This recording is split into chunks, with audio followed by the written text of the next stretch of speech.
bienvenue. Si c'est la première fois pour toi de te connecter parce que quelqu'un t'aurait parlé de nos séances d'études bibliques hebdomadaires, bienvenue. Toi qui as déjà l'habitude de te connecter tous les mardis, mercredis et jeudis à partir de 21h, heure de New York.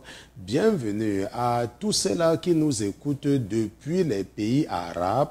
Nous saluons ceux qui nous écoutent depuis le Koweït, depuis l'Arabie Saoudite, depuis l'Ouzbékistan, depuis le Pakistan, depuis l'Iran, depuis l'Irak, depuis le Kazakhstan, depuis le Yémen, depuis tous ces pays arabes, n'est-ce pas, là où le christianisme est encore persécuté, mais là où le Seigneur a choisi ses enfants, a choisi ses missionnaires pour pouvoir emporter la lumière dans ces parties du monde.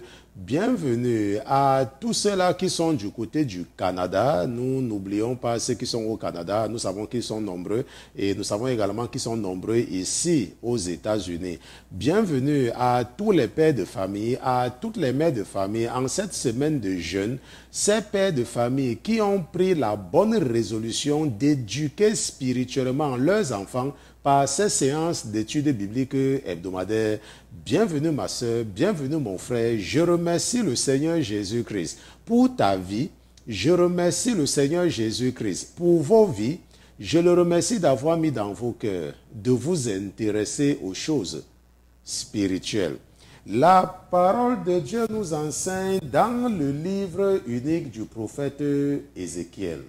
Dans Ézéchiel chapitre 22, verset 25, la parole de Dieu dit « Ces prophètes forment des complots en son sein, pareils au lion rugissant qui déchire sa proie. Ils dévorent les âmes, ils s'emparent des richesses et des choses précieuses et multiplient les veuves au milieu d'elles. » La parole de Dieu dit que ces prophètes qui ont transformé l'Église au supermarché.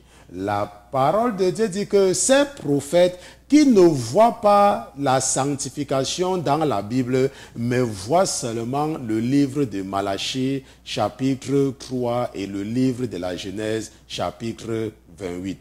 Ces prophètes qui ont tellement été aveuglés par l'argent qu'ils ont totalement mis de côté la parole de Dieu pour devenir des dieux pour leur proie. Ces prophètes qui ont transformé l'évangile de salut en évangile de prospérité. Ces prophètes qui s'emparent des richesses des pauvres, qui achètent même les avions, qui achètent même les voitures, les Mercedes dernier cri, alors que ceux qui contribuent dans leurs églises n'arrivent même pas à payer leur loyer. Ces prophètes qui ont trouvé le moyen à t'endormir et à t'ensorceler pour que tu vois bien que leurs prophéties sont fausses, mais parce que tu es sous leur divination, tu continues à te faire égarer et à fréquenter leurs églises. Je ne sais pas comment l'ennemi a réussi à faire que tu ne vois pas toi-même avec tes propres yeux. Je ne sais pas comment l'ennemi a réussi à te faire voir que tu reçois les fausses prophéties, mais tu t'arranges à te dire que non, c'est faux aujourd'hui, ça sera vrai demain. Je ne sais pas comment l'ennemi a réussi à faire de toi cette proie de ces loups ravisseurs qui se sont habillés, qui ont la peau de brebis. Mais ce soir, la parole de Dieu a mis dans le cœur de ton frère et serviteur que je suis de te dire qu'il y a des prophètes qui ont pour spécialité de prendre l'argent des pauvres et pour spécialité de parcourir les maisons des veuves. Je remercie le Seigneur Jésus-Christ pour ta vie. Ce soir, nous allons continuer, peut-être terminer avec la série d'enseignements que nous avons commencé sur les amis de Job, n'est-ce pas? Nous avons commencé avec les amis de Job depuis un certain temps. Et nous avons déjà vu 3 parties et ce soir, ça sera la 4e partie, n'est-ce pas, de cette série d'enseignements Et nous savons que cette série d'enseignements, n'est-ce pas, est très importante parce que ça nous permet de comprendre beaucoup de choses. Donc, l'influence des amis dans la vie du chrétien, quatrième partie, ce sera le sujet de notre étude biblique de ce soir. Mais avant toute chose, avant de nous aventurer à utiliser la chair et le sang pour enseigner les princes et les princesses que vous êtes, nous allons d'abord nous assurer de la présence de notre patron dans ce studio. Mais comme notre patron n'est pas un patron ordinaire, comme il est Dieu, comme lui c'est Jésus-Christ de Nazareth, nous allons lui dérouler le tapis rouge et nous allons demander à tous les autres qui se trouvent dans les cieux, qui se trouvent sur la terre, sous la terre et sous la mer, de se taire le temps pour nous d'accueillir dans ce studio Jésus-Christ de Nazareth. Gardez l'écoute. À tout à l'heure.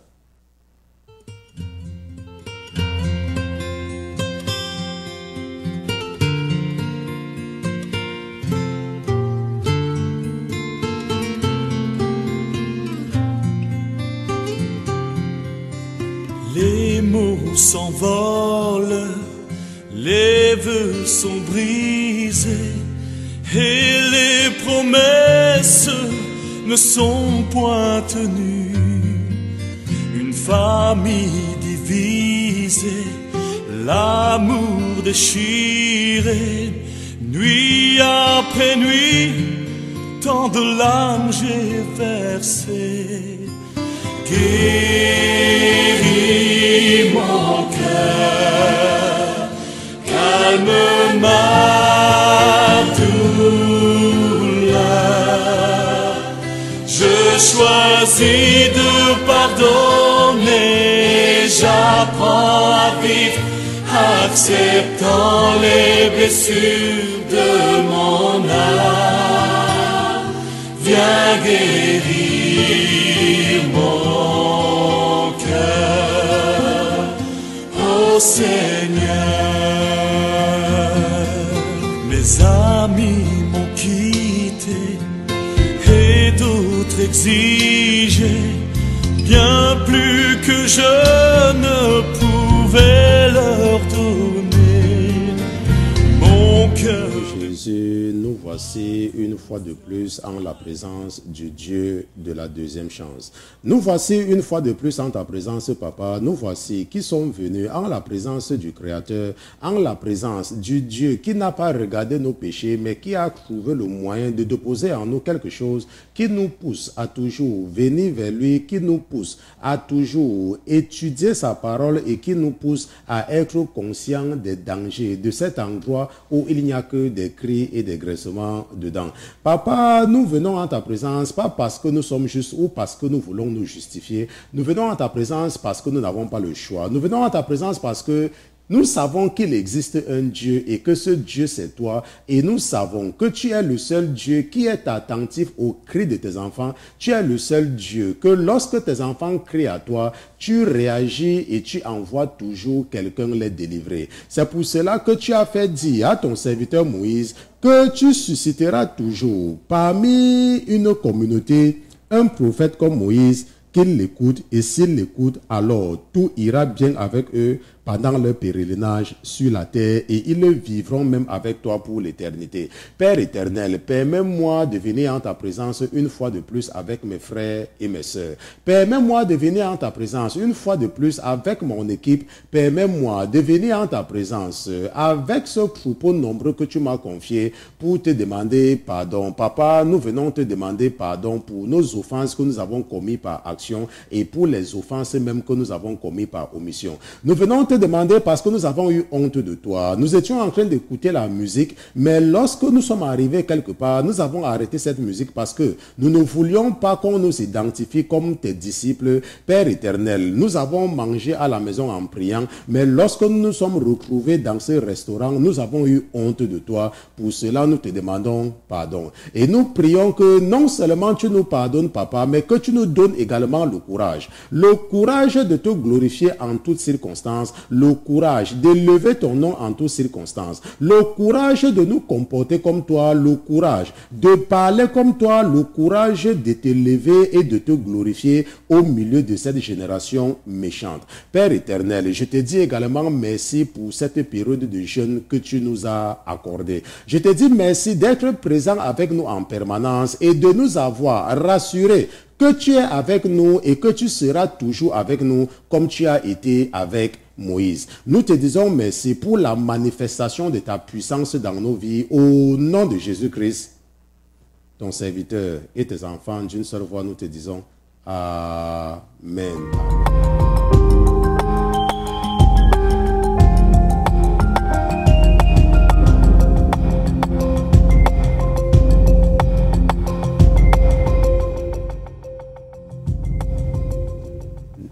Nous remercions Dieu pour Jésus-Christ, nous remercions Jésus-Christ pour sa fidélité. Nous le remercions parce qu'il est Dieu. Nous le remercions parce que sans Jésus-Christ, bien évidemment, il nous serait totalement impossible d'aller devant Dieu, car c'est Jésus, n'est-ce pas, qui nous donne cet espoir. C'est à cause de Jésus que nous espérons qu'un jour, nous allons voir notre Créateur, n'est-ce pas? La Bible dit dans Genèse chapitre 1, verset 26, que Dieu avait décidé par lui-même de faire l'homme à son image. Mais à cause du péché, il nous a chassés de sa présence. Mais parce qu'il nous aime tellement, il a également pourvu à un moyen de rachat, il a pourvu à un moyen de réconciliation.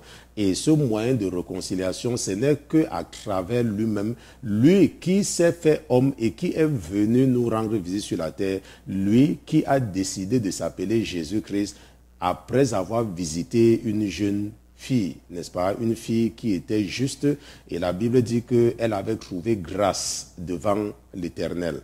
Donc, si tu trouves grâce devant l'Éternel, Dieu également va t'utiliser. Si tu trouves grâce devant lui, il a utilisé ceux qui nous ont précédés. Il a utilisé Moïse, il a utilisé Josué, il a utilisé Gédéon, il a utilisé Samson, il a utilisé Habakkuk, Malachie, Agé, Sophonie, il a utilisé Nathan, n'est-ce pas, Gad, ils sont nombreux, Néhémie, que le Seigneur Jésus, même Daniel, n'est-ce pas, que ce soit Matthieu ou Marc, ou Luc, ou Jean, ou Paul, ou Jude, n'est-ce pas, tous ceux-là ont trouvé grâce devant l'Éternel et tu peux également trouver la même grâce devant ton Créateur.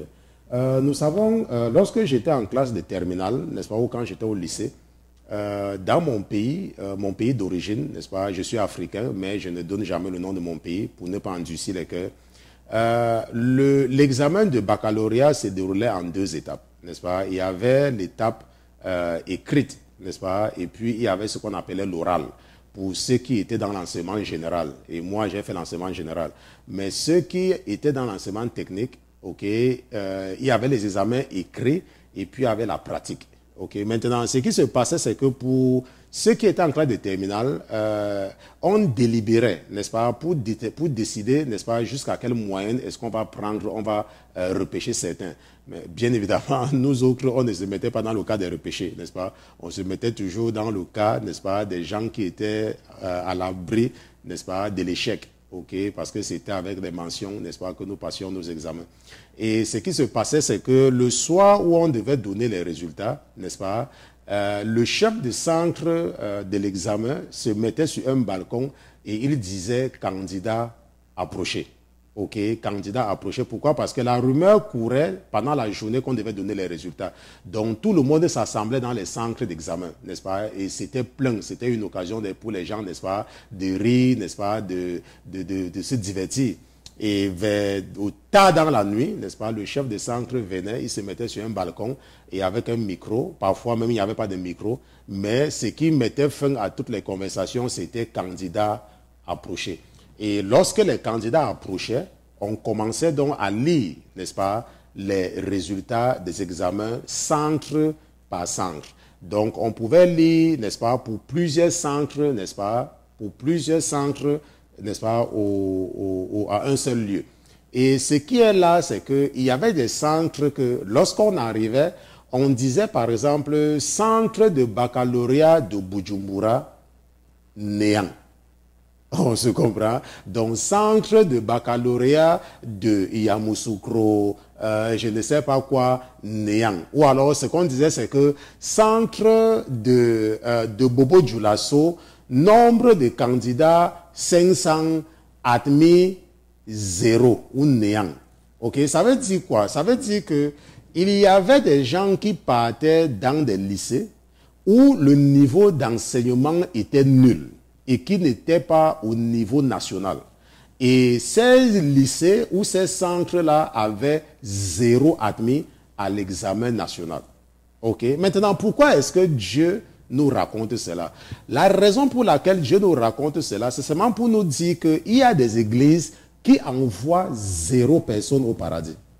On se comprend? Il y a des églises qui envoient 0 personnes au paradis. Il y a des églises qui sont tellement nulles, n'est-ce pas? Qui sont tellement nulles que ces églises n'ont jamais envoyé quelqu'un au paradis et risquent même de ne jamais envoyer quelqu'un au paradis. Mais je prie que tel ne soit pas ton cas. Pourquoi? Parce que pendant toute la journée, l'esprit que j'ai reçu dans la maladie était en train de me dire que mon fils, il y a des gens qui sont tellement endoctrinés ou alors qui sont tellement sous, je ne sais pas, en anglais on appelle ça spell, n'est-ce pas? Je ne sais pas, spell, je ne sais pas, ensorcelés, voilà. Qui sont tellement ensorcelés qu'ils connaissent même des prophètes qui leur racontent qu'un prophète te dit que telle chose va arriver dans ta vie. Ça n'arrive pas. Mais tu continues quand même à le croire. N'est-ce pas? Ça veut dire que l'Esprit dit que c'est à ce point-là que beaucoup sont endoctrinés et sont ensorcelés par l'esprit de la divination. On se comprend? Quelqu'un te dit qu'il est prophète. Et il t'a dit que telle chose va arriver. Et ce n'est pas arrivé. Mais tu continues quand même à avoir peur de lui. Et tu continues quand même à le suivre. Et tu continues à mettre de côté la parole de Dieu pour suivre quelqu'un qui t'a dit que telle chose va arriver, ce n'est pas arrivé. Alors que ta Bible te dit que pour reconnaître qu'un prophète est faux, c'est lorsqu'il te dit que quelque chose va arriver, ça n'arrive pas. Ça veut dire qu'il ne faut pas avoir peur de lui. La Bible dit même que tu ne dois même pas avoir peur de lui. On se comprend? La raison pour laquelle nous insistons là-dessus, c'est parce que j'ai constaté que de plus en plus, il y a des gens qui, au lieu de faire la volonté de Dieu, se laissent ensorceler et se laissent, se laissent, n'est-ce pas, se mettre des doutes. Ils se disent que, oh, parce que tel prophète ne parle pas de quelque chose, ça veut dire que ce n'est pas important. S'il te plaît, ne fais pas cette erreur. Parce que la Bible nous a dit que le prophète peut te dire de faire quelque chose qui est contre la parole de Dieu, pas parce que c'est un faux prophète, mais parce que Dieu veut voir si c'est un homme que tu suis ou alors si c'est sa parole que tu suis. On se comprend? Donc ça, c'est très important de comprendre. Nous allons donc partir dans Job chapitre 4. Nous allons lire notre passage principal, n'est-ce pas, dans cette série d'enseignements sur l'influence des amis dans la vie du chrétien. Nous avons déjà étudié, n'est-ce pas, Eliphaz, et la dernière fois, nous avons étudié Bildad. Et ce soir, nous allons nous intéresser à Tsophar, n'est-ce pas, Tsophar de Nama, qui est le dernier ami de Job, n'est-ce pas, pas dernier par ordre d'importance, mais dernier par ordre d'énumération. Donc, la parole de Dieu parle de lui en dernier, parmi les amis de Job.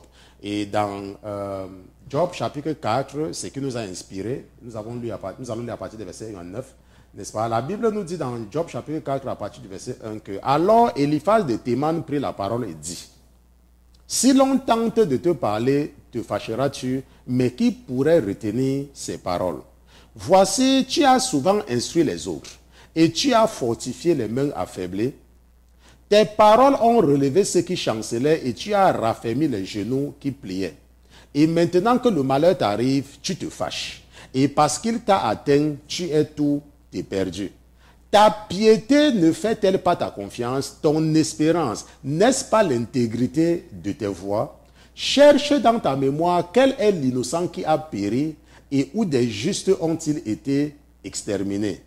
Pour moi, j'ai vu que ceux qui labourent l'iniquité et qui sèment la peine la moissonnent. Ils périssent par le souffle de Dieu et ils sont consumés par le vent de sa colère. Donc ce passage nous a montré que Eliphaz ne dit pas seulement ce qui n'est pas vrai. Nous voyons que Eliphaz, bien évidemment, nous avons vu que Eliphaz qui est celui contre qui Dieu est le plus fâché, n'est-ce pas, a prononcé beaucoup de blasphèmes. Ok, par exemple, dans un seul exemple dans ce passage, c'est là où il dit, n'est-ce pas, que ta piété ne fait-elle pas ta confiance? Ça veut dire qu'il est comme en train de dire à Job que, oh, donc tu croyais que parce que tu crois en Jésus, n'est-ce pas, ça veut dire que les choses vont bien partir pour toi. Donc c'est ça. Quand tu es pieux, ça veut dire que tu crois en Dieu. Donc, oh, donc comme tu crois que tu crois en Jésus là, oh, ok, tu penses que c'est ça qui va te... Donc c'est un peu cela. Et il disait que ton espérance n'est pas l'intégrité de tes voies. Ça veut dire qu'il est en train de dire en fait que ça ne sert à rien d'être intègre. Parce que Job, n'est-ce pas, espérait recevoir du bien à cause de son intégrité. Et la Bible nous dit que Job était juste et intègre devant Dieu. Je pense que nous allons repartir là-bas parce que mon esprit m'a ramené, n'est-ce pas, à cette partie. La Bible dit que, n'est-ce pas, il y avait un homme dans le pays d'Uth, un homme dont le nom était Job. Et cet homme était intègre, droit, craignant Dieu et se détournant du mal, n'est-ce pas? La Bible qualifie Job de quelqu'un d'intègre et de juste. Ok? Intègre, droit, craignant Dieu. Ok? Et c'est pour cela que Dieu était satisfait de lui et c'est pour cela que Dieu s'était vanté avec lui. Mais nous avons vu dans le cas avec Théman que Job va dire que l'intégrité ne sert, que Eliphaz va dire que l'intégrité ne sert à rien. Et nous avons donc vu, n'est-ce pas, que Eliphaz, n'est-ce pas, ce que nous pouvons accuser ou alors imputer à Eliphaz, ce sont ses blasphèmes multiples. Et bien évidemment, également, nous allons voir une autre chose concernant Eliphaz. Nous avons également vu, n'est-ce pas, que nous avons affirmé que les amis de Job ont tort. Pourquoi? Parce que Dieu les a dit qu'ils ont tort. On se comprend. Et puisque Dieu dit qu'ils ont tort, c'était donc pour nous l'occasion d'étudier, n'est-ce pas, qu'est-ce qu'ils ont fait qui est contre la volonté de Dieu et pourquoi Dieu est en colère contre eux. Et c'est comme cela que nous avons fait une étude détaillée, n'est-ce pas, de Eliphaz qui intervient dans les chapitres 4, 5, 15 et 22, n'est-ce pas, si ma mémoire est exacte, n'est-ce pas, c'est ça, oui. Eliphaz qui intervient dans les chapitres 4, 5, 15 et 22. Et après Eliphaz, nous avons étudié, n'est-ce pas, nous avons étudié les interventions de Bildad. Et Bildad qui intervient dans les chapitres 8, 18 et 25.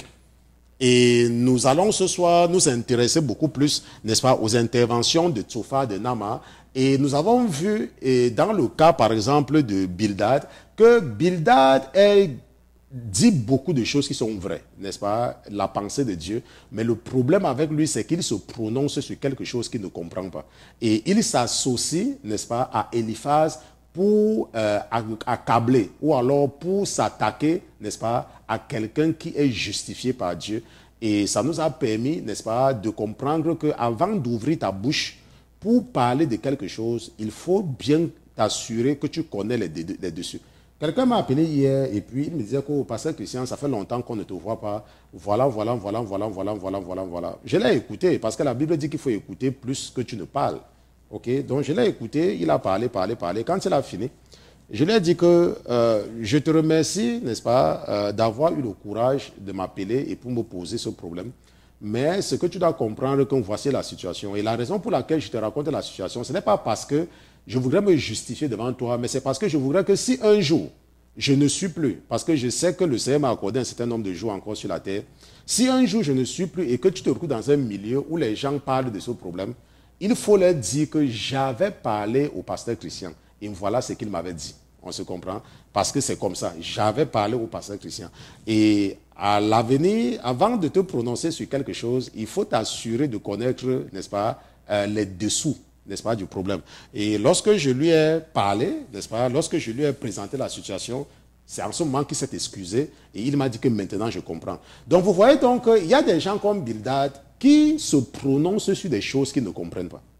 On se comprend? Ils se prononcent sur des choses qu'ils ne comprennent pas. Donc avant de te prononcer ou avant de juger quelqu'un, tu dois t'assurer que tu maîtrises bien la situation. Et c'est pour cela que Bildad, n'est-ce pas, sera coupable au même titre que Eliphaz.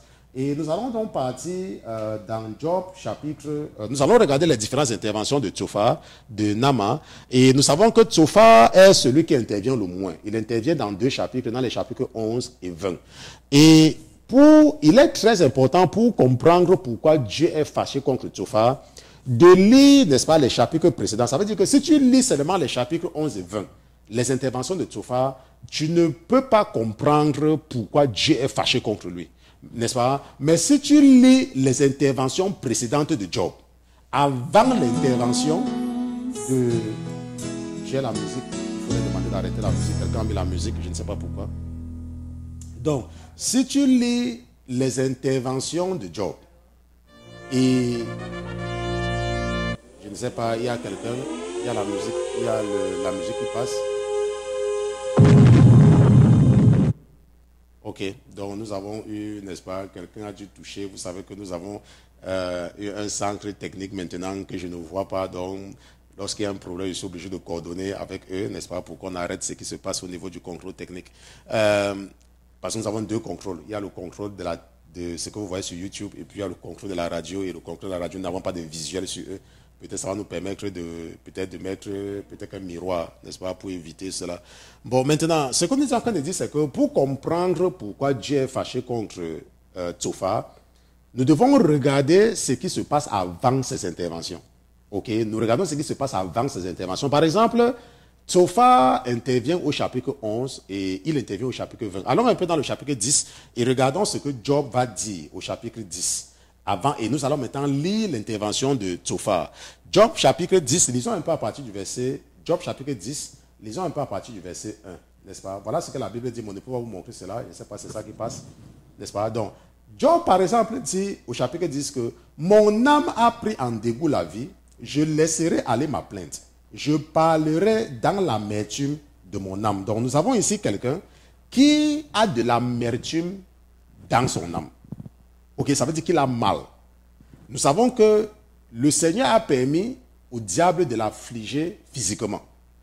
On l'avait d'abord affligé, n'est-ce pas, par ses biens et puis par tout ce qu'il aimait, ses enfants. Mais maintenant, on a permis à l'ennemi de l'affliger physiquement. Et il est en train de souffrir.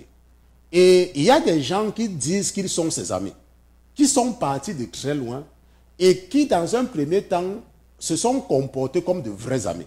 Mais après, n'est-ce pas, ils ont commencé à juger Job. Et la Bible dit ici que Job dit, mon âme a pris en dégoût la vie. Je laisserai aller ma plainte et je parlerai dans l'amertume de mon âme.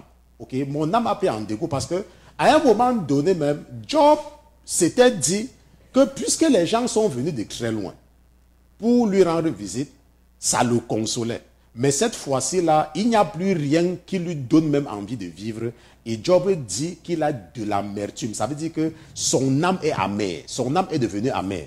Et le verset 2 dit que je dirai à Dieu, ne me condamne point, fais-moi savoir pourquoi tu me prends à partie. Peux-tu te plaire à accabler, n'est-ce pas, à repousser l'œuvre de tes mains et à éclairer les desseins des méchants. Donc nous voyons ici là que Job, n'est-ce pas, a de l'amertume dans l'âme. Job a mal.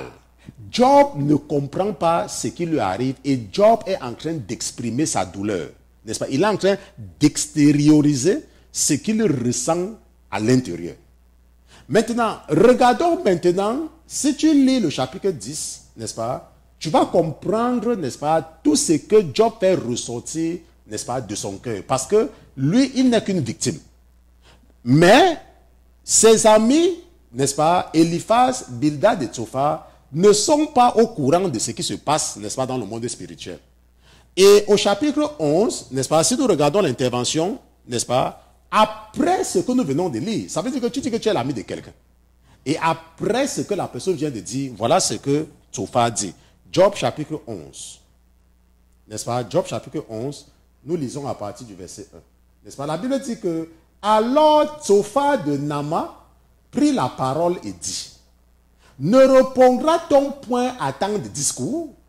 Et suffira-t-il d'être un grand parleur pour être justifié? Tes vains propos feront-ils taire les gens? Te moqueras-tu sans que personne ne te confonde?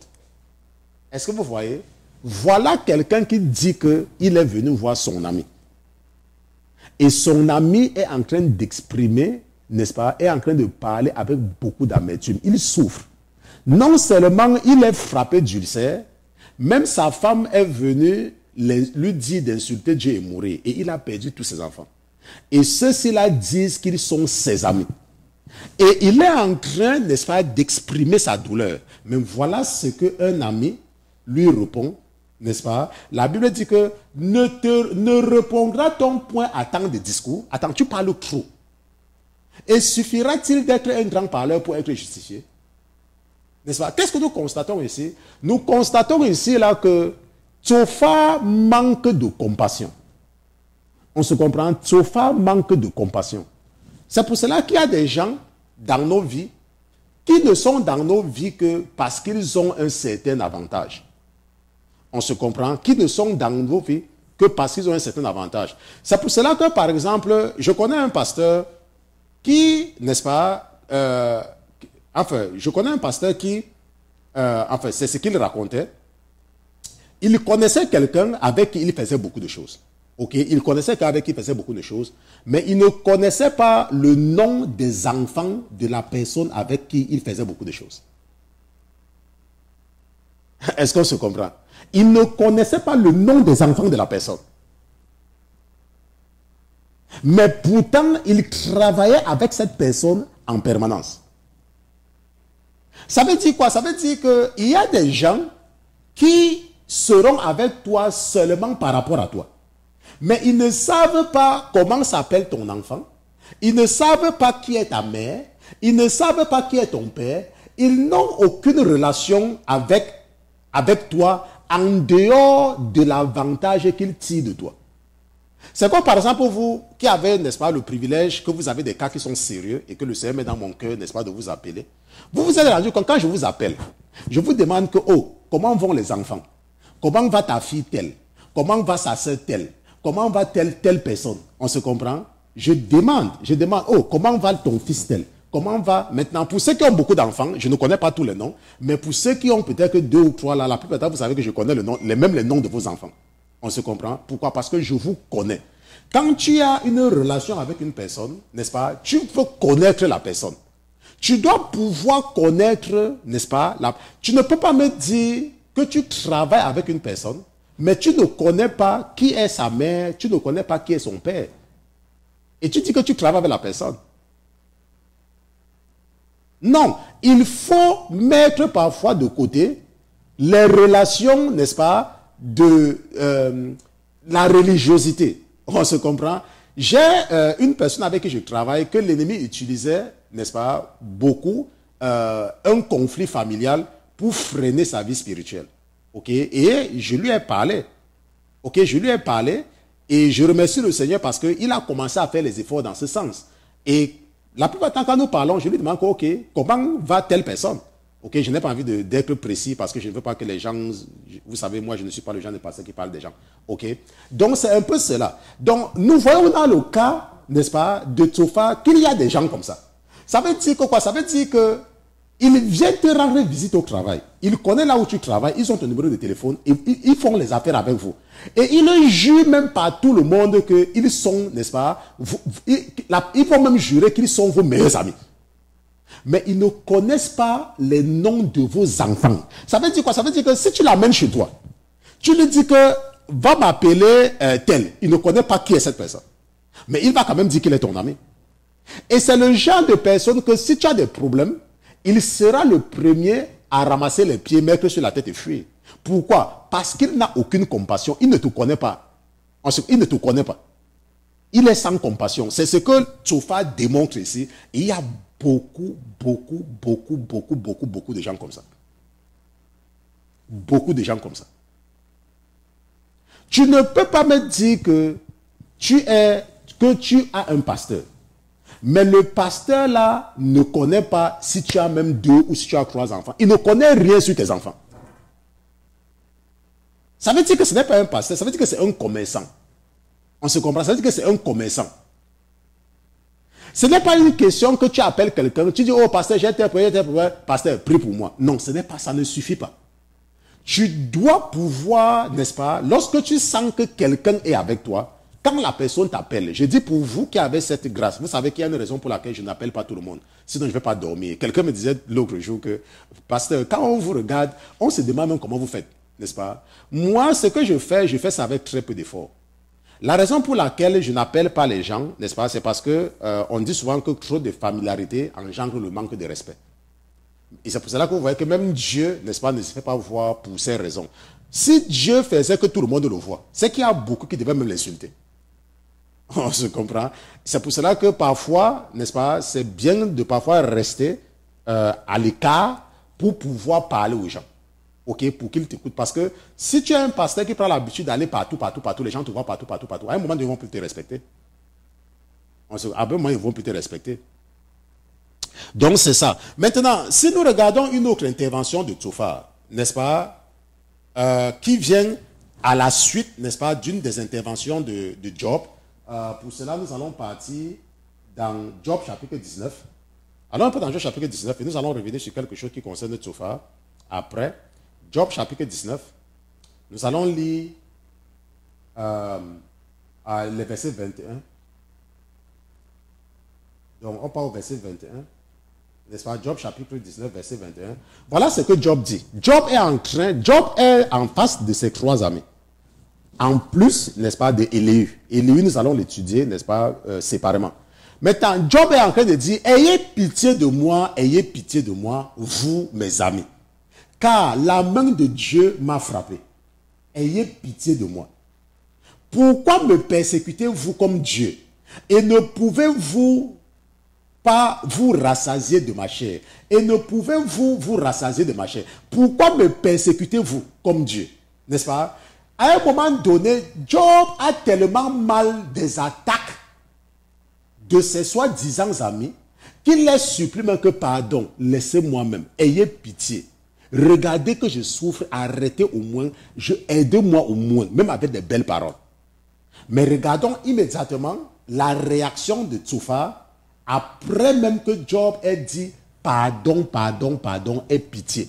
Regardons ce qu'il va faire. Regardons, allons dans le chapitre suivant, par exemple au chapitre 19, regardons le chapitre 20, ce que Tsofar dit. N'est-ce pas? Après que quelqu'un qui dit qu'il est son ami, n'est-ce pas, le supplie même.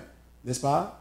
Et la Bible nous dit dans Job chapitre 20, verset 1 que Tsofar de Nama prit la parole et dit, c'est pour cela que mes pensées me poussent à te répondre et c'est pour cette raison que j'ai hâte de le faire.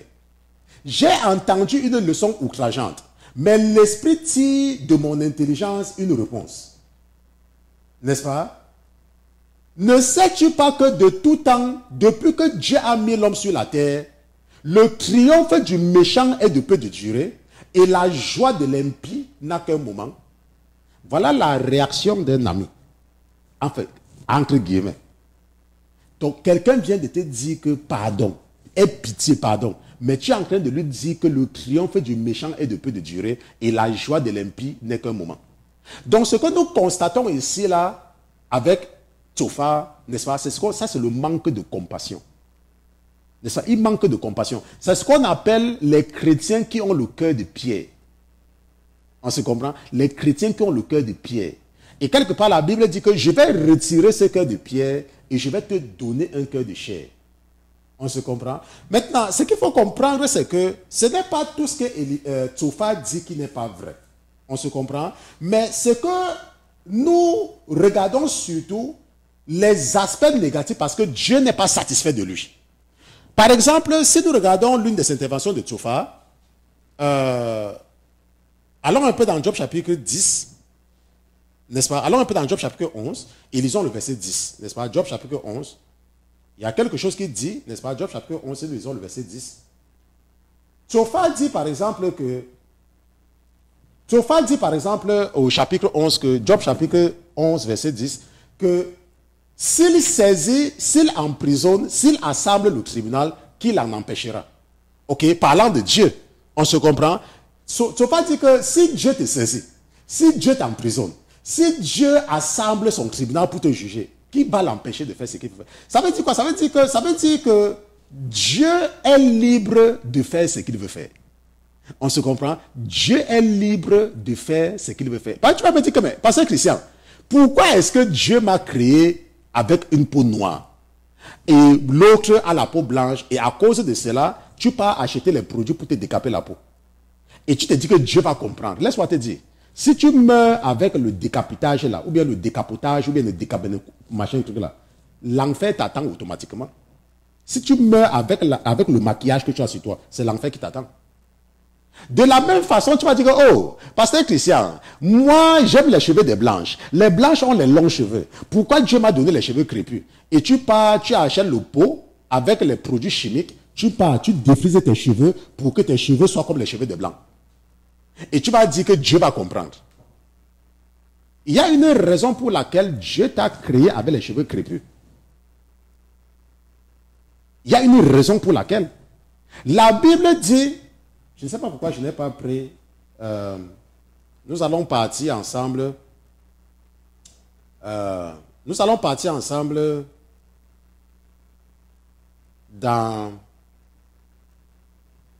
allons un peu ensemble dans le psaume 139, verset 14. Psaume 139, verset 14. Vous savez comment on prouve le psaume, c'est qu'il y a tellement de psaumes.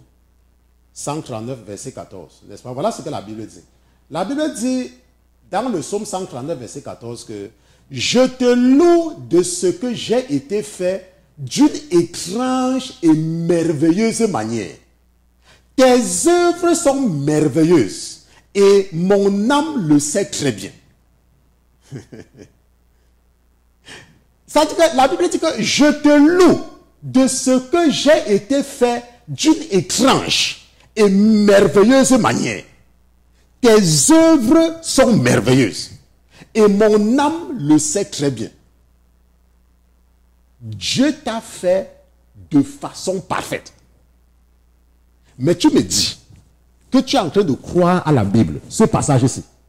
Mais c'est toi qui me dis que lorsque Dieu t'a donné les ongles, il n'a pas mis la peinture sur ça. Mais toi, quand même, tu peux acheter la peinture pour mettre. Comme pour dire que non. Moi, je voulais avoir les ongles qui sont rouges. Pourquoi? La Bible te dit, et je veux que mon épouse me montre encore sur le psaume 140, verset 14, peut-être que tu n'avais jamais vu ça, n'est-ce pas? Je te loue de ce que j'ai été fait d'une étrange et merveilleuse manière. Tes œuvres sont merveilleuses. Et mon âme le sait très bien. Dieu t'a donné les cheveux. Mais tu passes le temps à ramasser les choses pour mettre sur ta tête. Et tu te justifies.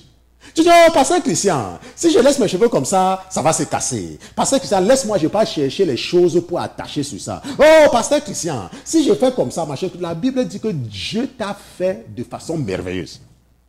Donc, il faut savoir qu'à chaque fois que tu fais quelque chose sur ce que Dieu t'a donné, c'est une façon de l'insulter. C'est une façon de dire que mon Dieu, tu ne connais rien. Tu ne connais rien. Tu ne connais rien. Tu dis que tu es Dieu, tu n'es pas Dieu, tu ne connais rien. Il fallait me faire comme l'autre là. On se comprend? Bon, maintenant, si nous regardons maintenant les trois amis de Job, n'est-ce pas, sur un plan comparatif, en prenant la parole de Dieu et en prenant également les amis de Job, parce que nous savons que lorsque Dieu nous raconte quelque chose, c'est toujours parce que cela a un rapport avec sa parole. N'est-ce pas? Toutes les parties de la Bible, n'est-ce pas, s'entrelacent, n'est-ce pas? C'est la même chose. N'est-ce pas? Mais c'est seulement que chacun comprend en fonction de son appel. Maintenant, nous avons étudié les trois amis de Job. Ok, nous allons partir ici, juste quelque chose qui va nous permettre d'avoir, comme sur un tableau, les trois amis de Job. Ok, les trois amis de Job. Maintenant, nous avons vu, mon époux va vous montrer ce que je suis en train de faire, n'est-ce pas? Nous avons vu Eliphaz. Nous avons vu Bildad et nous avons vu Tsophar. Ok, ça, ce sont les trois amis de Job que nous avons étudiés. Je ne sais pas si mon époux vous montre cela, mais elle va vous montrer cela maintenant, n'est-ce pas? Voilà les trois amis de Job que nous avons étudiés. Et ces trois amis-ci là, tu peux te dire que c'est le hasard, que c'est au hasard qu'ils sont là. Non, ce n'est pas le hasard. Il y a une raison pour laquelle c'est trois. Et nous savons que 3 également c'est le chiffre de Dieu, parce que nous savons que Dieu est une trinité. Dieu c'est le Père, le Fils et le Saint-Esprit. Maintenant, si tu regardes, si tu réécoutes les enseignements que j'ai faits sur Eliphaz, avec tous les blasphèmes qu'il a fait, tu vas te rendre compte que Eliphaz, n'est-ce pas, s'appuie beaucoup sur la loi. Ok, nous allons amener ça à 1, peut-être à 20. Ok.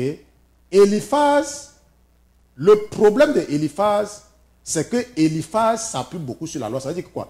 Éliphaz est un type de l'Ancien Testament.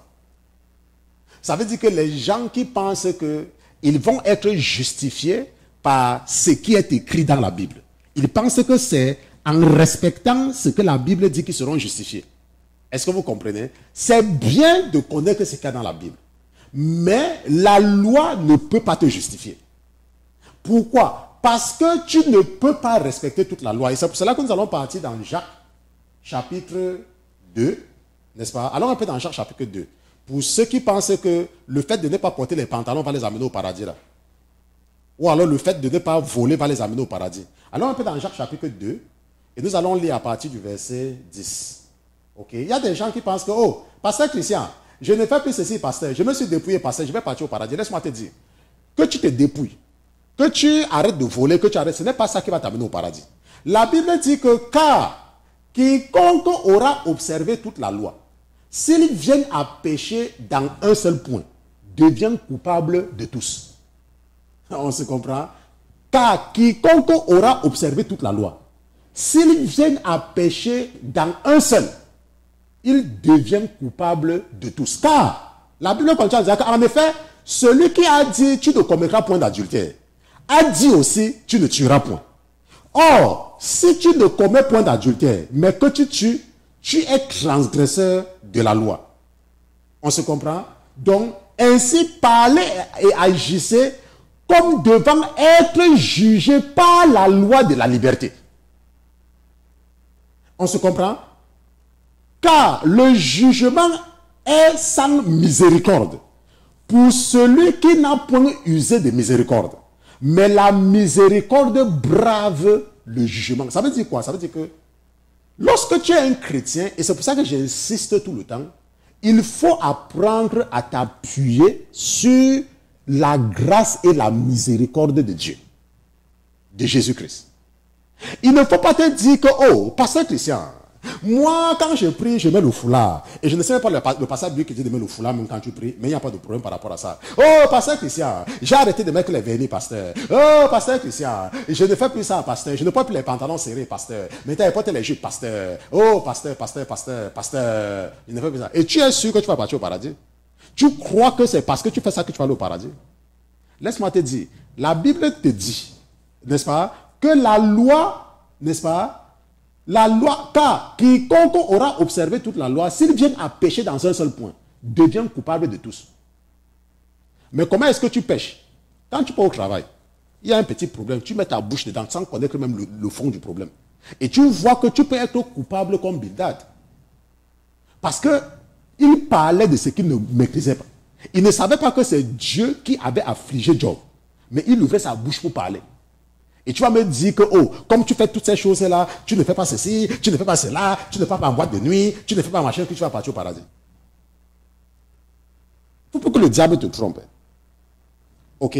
Maintenant, le deuxième ami de Job, n'est-ce pas, Bildad, si tu analyses bien Bildad, tu vas te rendre compte que Bildad, n'est-ce pas, est le prototype de ce que je qualifie, je dis bien de ce que je qualifie, moi le pasteur Christian, je suis libre en tant qu'enseignant, n'est-ce pas, appelé par l'Éternel lui-même. Donc je peux, n'est-ce pas, énumérer ces théorèmes. Ok? Bildad est ce que le pasteur Christian énumère, ok, comme le cancer du christianisme. Et ça, c'est ce qu'on appelle l'auto-justification. Ça veut dire que le jugement, n'est-ce pas? Ça veut dire que lui, n'est-ce pas, il est le prototype de ceux qui aiment juger les autres. Qui aiment juger les autres. Ok, donc nous allons mettre ça en petit caractère pour que je mette encore, pour que vous voyez. Ok, donc Bildad est le prototype de ceux qui aiment juger les autres. N'est-ce pas? Ils aiment juger. Maintenant, nous voyons que Jésus lui-même nous a dit qu'il ne faut pas ouvrir ta bouche pour parler de ce que tu ne connais pas. Allons un peu dans... Nous allons partir dans Matthieu chapitre 7. Alors dans Matthieu chapitre 7, pour voir ce que le Seigneur lui-même nous a dit, Matthieu chapitre 7, toi qui aimes juger les gens là, tu vois, tu entends un truc, tu ne connais même pas la source. Le pasteur Christian a décidé de s'occuper de la communauté francophone. Tu ne connais même pas les raisons pour lesquelles le pasteur Christian a pris cette décision. Je vous ai dit, quelqu'un m'a appelé, il m'a dit, oh, pasteur Christian, oh, tu nous manques beaucoup. Je lui ai dit que tu as prié par rapport à ça. Est-ce que tu as prié? Moi, avant de prendre ma décision, j'ai prié. Et j'ai demandé au Seigneur de me donner un signe, s'il est d'accord. Et il m'a donné même 2. Attends, toi tu as prié? Est-ce que tu as prié? Tu vis dans le péché.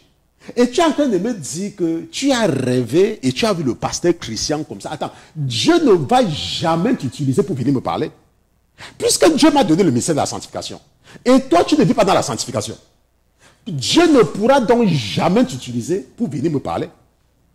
Parce que Dieu connaît ce que je peux écouter. Et il connaît ce que je ne peux pas écouter. On se comprend? Il sait, il ne peut pas t'utiliser parce que notre Dieu, ce n'est pas un Dieu de désordre. Maintenant, dans Matthieu chapitre 7, qu'est-ce que la Bible nous dit, Matthieu chapitre 7? La Bible dit dans Matthieu chapitre 7 que, si nous disons à partir du verset 1, ça c'est Jésus lui-même qui parlait. Il dit, ne jugez point, afin que vous ne soyez point jugés. Parce que tu vois quelqu'un qui est dans un problème, tu entends qu'on a chassé une femme du mariage. Tu ne connais même pas ce qui s'est passé. Tu commences à parler. Oui, je sais. Oui, quand elle te voit même, elle passe, elle ne te salue même pas. Attends, tu sais pourquoi elle ne te salue pas? Tu connais son problème. Mais tu es là, tu juges quelqu'un sans même connaître sa vie. Tu vois quelqu'un qui ne mange que le riz. Tu dis que, oh, la personne ne mange que le riz. Attends, tu connais la vie de la personne. Tu sais si la personne passe au temps à épargner de l'argent parce que sa mère est malade quelque part et que tout son argent part pour payer les soins de sa mère. Mais tu vas dire que, oh, elle a toujours le même habit. Attends, tu connais son problème. Parfois, tu vas voir une femme qui s'habille bien. Elle s'habille bien. Elle ne porte pas les pantalons, mais elle est toujours bien habillée. Tu dis que, oh, elle aime se faire voir. Attends, tu sais pourquoi elle s'habille? Tu connais dans quelle famille elle a grandi? Tu ne sais pas qu'il y a des gens qui ont grandi dans des familles tellement pauvres que pendant toute leur jeunesse, elles rêvaient seulement de s'habiller aussi pour ressembler à quelqu'un. Et Dieu les a accordé ce désir. Et quand Dieu les a bénis, elles sont maintenant que de mettre au moins sur elles ce qu'elles n'ont jamais vu leur maman mettre ou ce qu'elles n'ont jamais eu quand elles étaient bébés.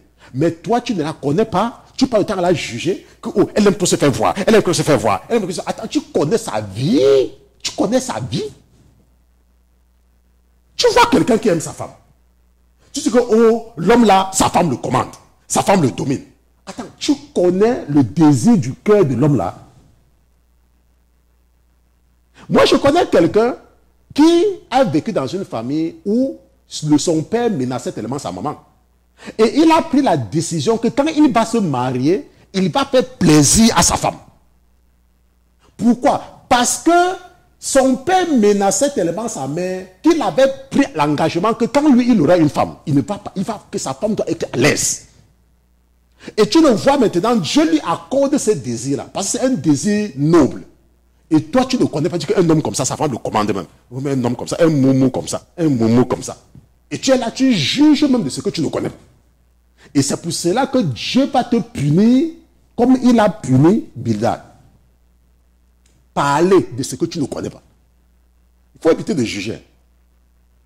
Maintenant, si nous regardons le dernier, n'est-ce pas, parce que je vais terminer ceci là, il y a beaucoup de choses à raconter là-dessus, mais je vais terminer. Le cas de Tsoufar. Nous avons vu que Tsoufar manque de compassion. Et il y a beaucoup de chrétiens qui sont victimes de ceci. Il y a des chrétiens que, quand ils veulent parler de Jésus à quelqu'un, si tu portes le pantalon, ils ne te parlent pas. Ils disent il veut dans le péché. Je ne lui parle même pas. Et il y a des chrétiens que quand quelqu'un a fait quelque chose, ils veulent punir la personne plus que Dieu même. Ils n'ont pas de compassion.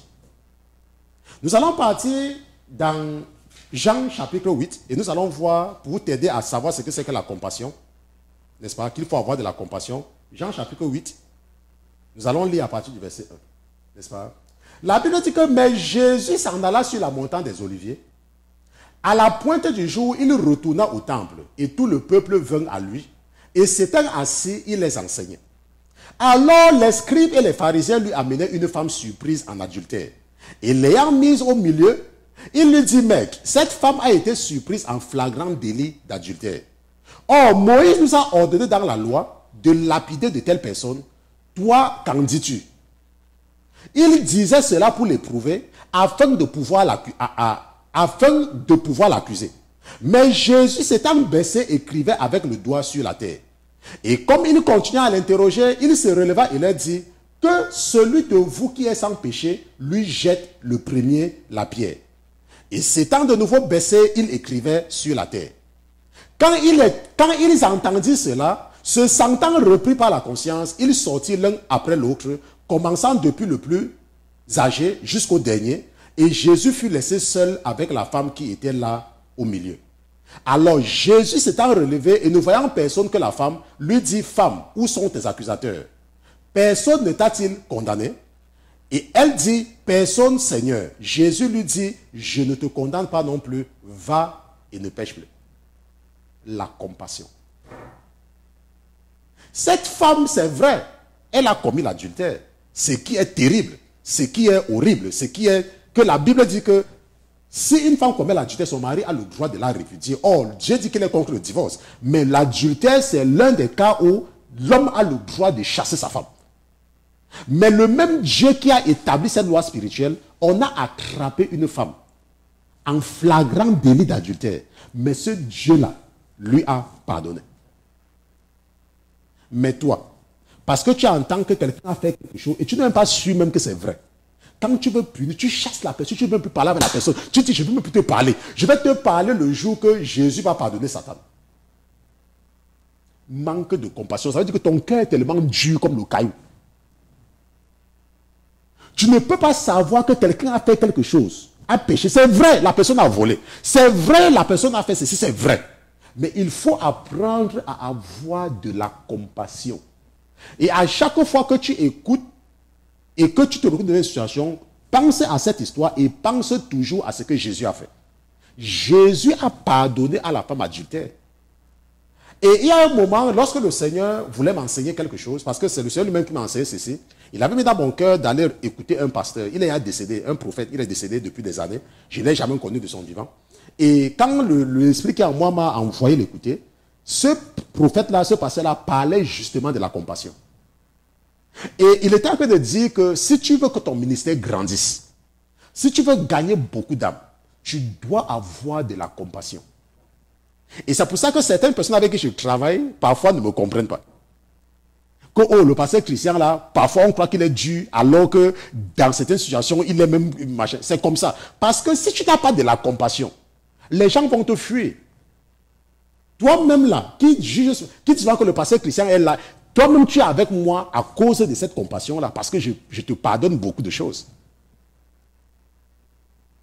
Ce n'est pas parce que tu présentes la parole de Dieu aux gens que lorsque quelqu'un est dans les problèmes, quelqu'un a péché, tu dois partir ramasser les pierres pour venir lapider la personne. Avec le cœur dur, comme Tsophar.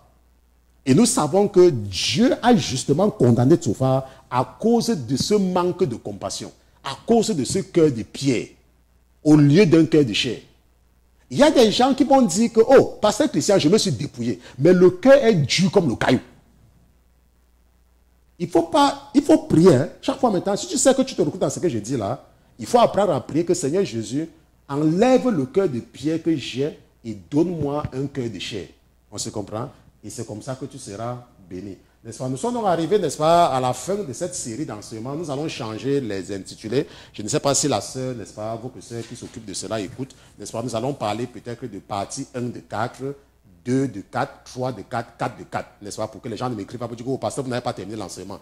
Donc, nous sommes arrivés au terme, n'est-ce pas, de cette série d'enseignements sur l'influence des amis dans la vie du chrétien. Nous avons regardé tous les différents aspects, comment les amis polluent, n'est-ce pas, comment quelqu'un peut venir polluer ta vie et comment il y a des amis qui ne sont que là à cause de ce qu'ils reçoivent de toi et qui ne connaissent même pas le nom de tes enfants. Mais pourtant, ils dépendent entièrement de toi et tu passes également le temps comme quelqu'un qui a perdu la tête, n'est-ce pas, à dépenser et à faire des choses avec quelqu'un qui ne connaît même pas le nom de ta mère ou qui ne connaît même pas qui est ta mère. C'est comment il faut se méfier de ce genre de personnes. Ces gens-là ne sont que ce qu'on appelle, n'est-ce pas, des parasites. Ce sont des parasites spirituels. Ils ne vivent qu'aux dépens des choses. Ils sont seulement là pour te sucer. Il y a même des pasteurs qui ne connaissent même pas les noms même des enfants, même des personnes avec qui ils ne connaissent même pas les noms. Ok, donc nous sommes arrivés au terme de l'étude biblique de ce soir, n'est-ce pas? Nous allons nous retrouver dans moins de 2 heures de temps, n'est-ce pas, pour l'ouverture de notre 3e journée de jeûne, parce que nous sommes en train de jeûner. Il nous manque 2 minutes. La 3e journée. Nous allons commencer la 3e journée, n'est-ce pas? Donc nous allons commencer, n'est-ce pas, nous allons entrer dans la 3e journée de jeûne, n'est-ce pas? Dans quelques heures, nous allons toujours nous retrouver dans ce studio, mais dans un décor différent, n'est-ce pas? C'est l'avantage, n'est-ce pas, d'avoir un studio varié. Et je tiens à rappeler, si tu ne jeûnes pas encore, que nous sommes en train de jeûner pour supplier le Seigneur de détourner sa colère et de dépêcher une armée de contre-attaque, n'est-ce pas, contre, n'est-ce pas, cet escargot de la mort qui a été suscité depuis les profondeurs de l'enfer pour venir persécuter les chrétiens. Donc, nous allons nous retrouver tout à l'heure. Ça sera toujours en live. Je ne sais pas pourquoi, je ne vois pas le live sur YouTube. Normalement, nous devons être en live, mais nous serons en live sur YouTube. Et si, n'est-ce pas, tu n'es pas dans notre forum, nous avons un forum, Jésus-Christ la solution. Tu peux toujours nous écrire à contact@lasainteté.com avec ton numéro de téléphone, bien évidemment avec ton prénom, et nous allons t'ajouter dans notre forum et tu seras au courant de toutes nos activités. Parce que c'est là-bas que nous donnons les informations concernant le jeûne. Si tu veux jeûner et que tu n'as pas commencé avec nous depuis lundi, nous sommes en train de jeûner pendant 7 jours et nous entrons dans le 3e jour. Ne te dis pas que tu n'as pas jeûné les 2 premiers jours, ce n'est pas important. Ok, nous ne sommes pas des gens qui avons le cœur de pierre, nous avons un cœur de chair. Tu peux toujours jeûner pour les 4 jours qui restent, n'est-ce pas, ou les 6 jours qui restent, et Dieu va toujours te bénir. Donc nous allons prier pour que je vous confie dans les mains de votre Père. Seigneur Jésus, je te remercie d'avoir été présent dans ce studio. Je te remercie pour la vie de ton serviteur que je suis, Père éternel. Je prie pour les âmes de mes frères et de mes sœurs qui étaient connectés. Nous te disons merci, mon Dieu, mon roi, parce que tu es Dieu. Nous te disons merci parce que sans toi, nous sommes perdus. Papa, donne-nous la force. Comme tu as déjà commencé à le faire, achève en nous ce que tu as commencé. Aide-nous à marcher selon ta volonté, Père éternel, et donne-nous la force de persévérer dans ce que nous avons commencé avec toi, afin que ce jour, lorsque nous allons nous retrouver devant toi, que nous ayons l'opportunité de dire que oui, nous avons vaincu le malin, oui, nous venons vivre avec ceux-là qui nous ont précédés pour l'éternité, nous venons vivre avec notre Créateur. Papa, merci d'avoir été présent dans ce studio ce soir, au nom de Jésus-Christ, ton serviteur et tes enfants, d'une seule fois, nous te disons Amen, Amen, Amen.